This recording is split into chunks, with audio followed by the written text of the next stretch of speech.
Welcome to the Real News Network. I'm Paul Jay in Baltimore. The NAFTA free trade agreement between the U.S. and Canada and Mexico was sold to the peoples of North America as something that would strengthen the middle class of all three countries.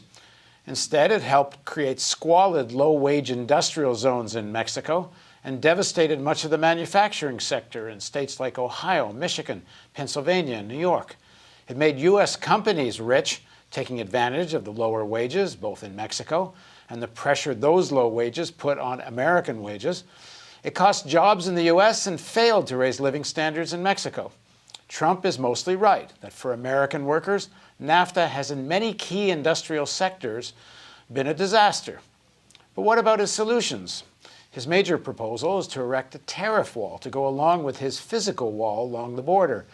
That would make it not worthwhile for U.S. corporations to move manufacturing to Mexico. In other words, as he says in this quote, and if you saw the people, because they have a video of the announcement that Carrier is moving to Mexico, okay? Well, I'll tell you what, I would go right now to Carrier and I would say, I am going to work awfully hard. You're going to make air conditioners now in Mexico. You're going to get all of these 1,400 people that are being laid off. They're laid off. They were crying. It was a very sad situation. You're going to go to Mexico. You're going to make air conditioners in Mexico. You're going to put them across our border with no tax. I'm going to tell them right now, I am going to get consensus from Congress, and we're going to tax you when those air conditioners come. So stay where you are or build in the United States, because we are killing ourselves with trade pacts that are no good for us and no good for our workers. If Trump's solution amounts to what many experts say would be a global trade war, then what would a real solution in the interests of American workers look like? Now joining us is Timothy A. Wise. He's in Cambridge, Massachusetts. Tim is the director of the Land and Food Rights Program at Small Planet Institute. He also directs research and policy, the policy program at the Global Development Environmental Institute at Tufts University. Thanks very much for joining us, Tim. It's a pleasure to be here, Paul. So first of all, what do you make of the basic critique? And of course, Donald Trump, there's nothing original in Donald Trump's critique of NAFTA. In fact, in one of the papers you wrote, you quote President Obama, who in 2008, as a candidate, says NAFTA has to be renegotiated. Of course, he never did. But it seems when people run for president, they critique NAFTA. And once they get in, they don't. But the basic critique Trump is making has merit, does it not? It does. I mean, I think crediting Trump with that critique is part of, it's certainly part of the discourse of this election, but Bernie Sanders had an even more, had a far more coherent critique.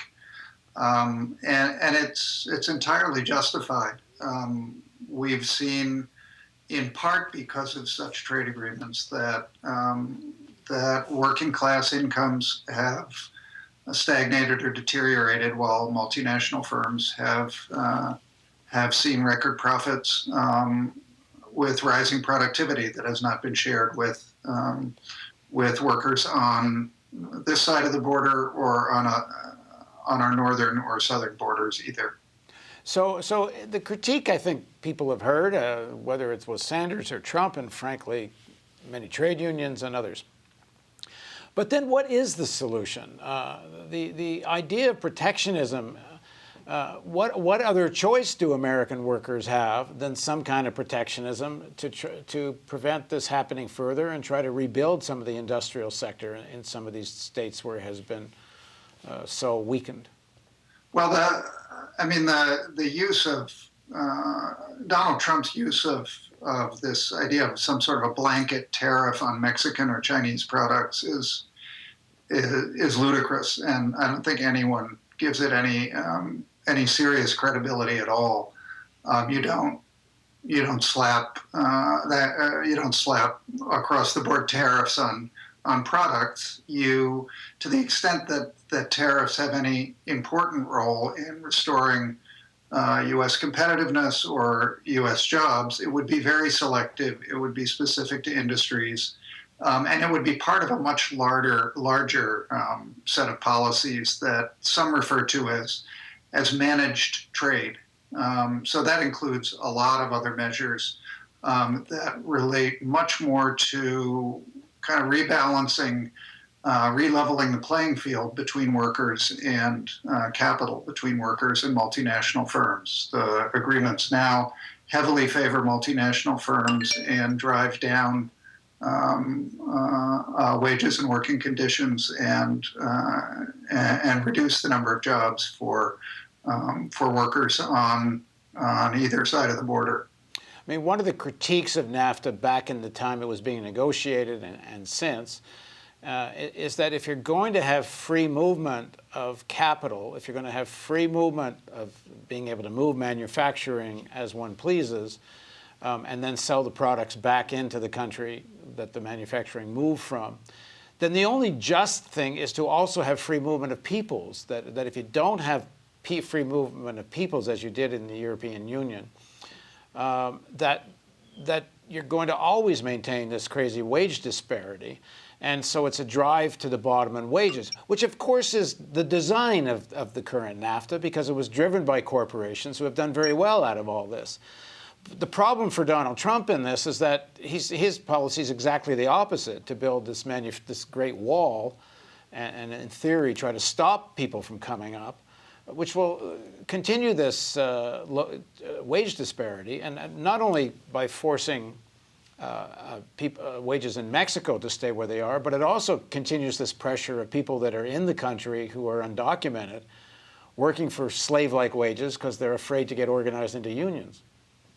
Yeah, no, I think that's right. I mean, I've written before that kind of everything you need to know about what's wrong with NAFTA you can understand by looking at Smithfield, the pork producer.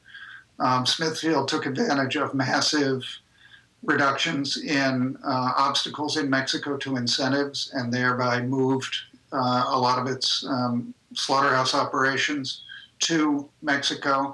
It took advantage of the driving down of feed costs for its pork as corn and soybean prices were driven down.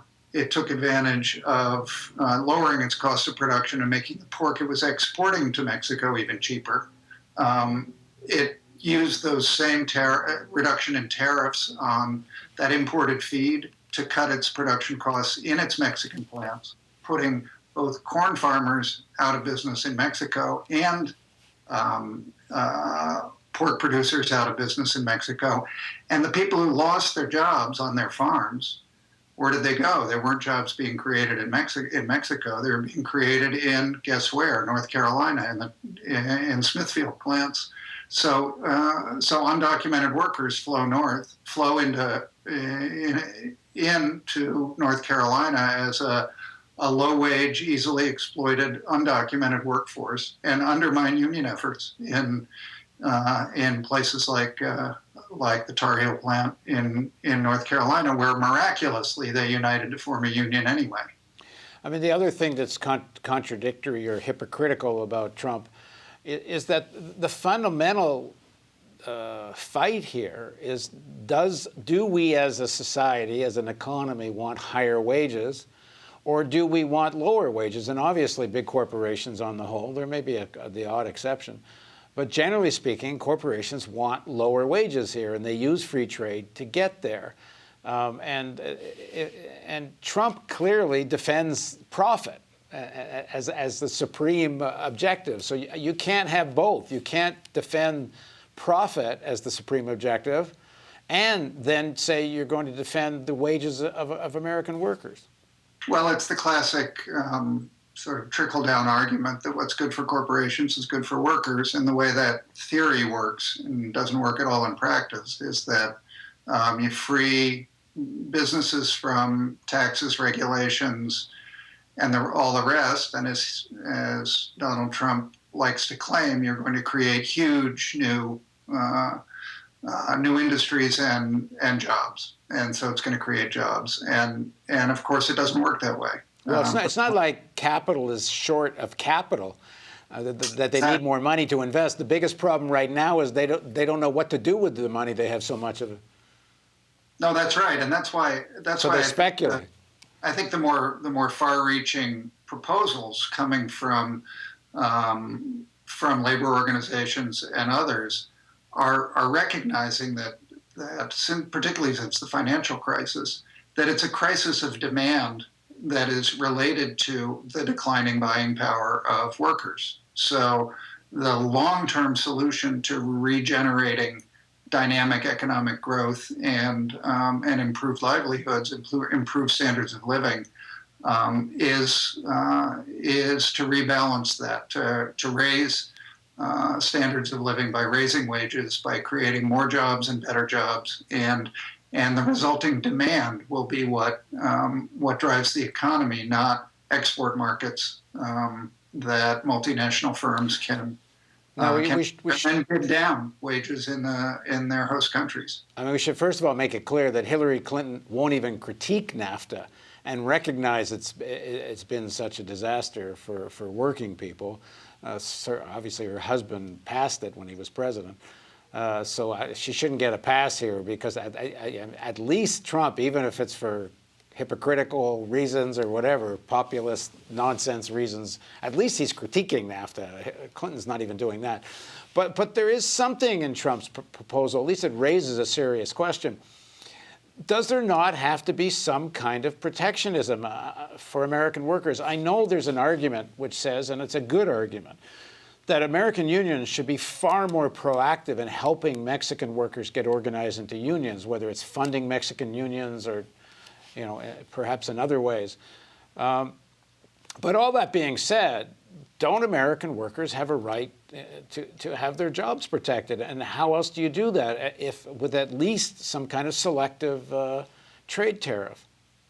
Well, I think most economists, even labor economists, would argue that would be tactical and selective as part of a larger trade strategy. I mean, even the AFL-CIO doesn't, in its trade recommendations, doesn't emphasize that as one of the most important tools. They emphasize increasing workers' bargaining power. They emphasize making sure that the dollar isn't, that the valuation of currencies is appropriate, and not just of foreign currencies like China's, but of our own, because we can be our own worst enemy when it comes to contributing to our trade deficits. They want to see our trade deficits come down, as they should. That means producing more in the United States. But the way you produce more in the United States isn't just or mainly by slapping tariffs on other products. It's by investing in the United States and investing in things that need to be done here, like building infrastructure. That's one of the key areas in which a lot of U.S. jobs would be created through U.S. investment. They could be created in relatively high wage. Like I know that the Steelworkers Union has, if I understand it correctly, has advocated some form of tariff or at least some kind of penalty against Chinese steel, which they claim is unfairly taking advantage and dumping steel into the American market. No, and that's certainly where tariffs can be justified, well, in two ways. One is as a strategic and usually temporary measure to allow an industry to become competitive. That's the developing country argument for them. But it can apply to strategic industries that a developed country would want to stimulate, but also as a defensive measure. Tariffs can be really important defensive measures. They were negotiated into NAFTA for Mexico on corn imports, and Mexico unilaterally declined to enforce them. Mexico could have, as U.S. corn was being dumped into Mexico at below-cost prices. Mexico had the right under NAFTA to actually impose countervailing tariffs that would have offset that competitive advantage that harmed so many Mexican farmers. And the Mexican government declined to do it. That would have been an entirely justified and appropriate use of tariffs. Right. Okay, thanks very much for joining us, Tim. I guess it really comes down to, if there is a renegotiation of NAFTA, is the objective really to raise wages in the United States or not? And so far, it's hard to believe that either person running for president in this election, at least of the two main parties, would open up NAFTA negotiations in a way that would actually effectively raise wages, because, as I said, it means lowering profits Perhaps Jill Stein and the Green Party might entertain that idea. I'm not sure whether Gary Johnson has talked much about NAFTA or not. If you're out there, Gary Johnson, you can let us know. Anyways, go ahead, Tim. Paul, the one thing that I would say in conclusion, though, is that it's much harder to go back and renegotiate a treaty that's already been passed than it is to not pass a bad treaty, a bad trade agreement. And the TPP, the Trans-Pacific Partnership, is on the table now. The Transatlantic Trade and Investment Partnership is on the table now. Those Hillary Clinton has formally opposed, at least the TPP, and her feet should be held to that fire. There should be no lame duck vote on it, even though President Obama is advocating that. She should weigh in heavily on that she is going to stand by her commitment to insist on higher standards for trade agreements. That's a good place to start. All right, thanks very much for joining us, Tim. Thank you, Paul. And thank you for joining us on the Real News Network.